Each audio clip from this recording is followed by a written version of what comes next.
Dhrangadhra highway પર પશુઓ ભરેલી આઈસર ઝડપી પાડી જીવદયા પ્રેમીઓએ ફિલ્મી પીછો કરી 38 પાડાઓને બચાવાયા।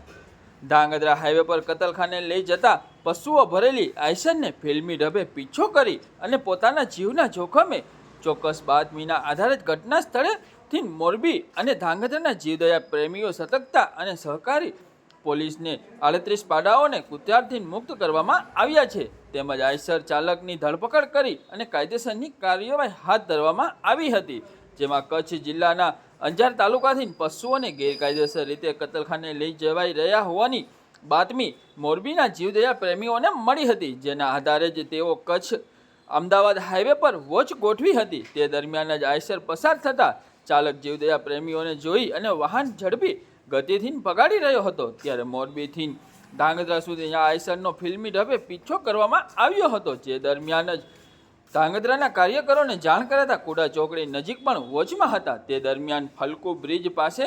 સેફ્ટી ગિલ સાથે આઈસર ઠોકાણી હતી અને આઈસરને ઝડપી પાડી તમામ પાડાઓને કતલખાનેથી લઈ જતા બચાવવામાં આવ્યા હતા અને તેઓને હાલ તો પાંજરાપોર ખાતે મેકી અને ડ્રાઈવરને કબજે કરી પોલીસ સ્ટેશનમાં ગુનો નોંધવામાં આવ્યો છે।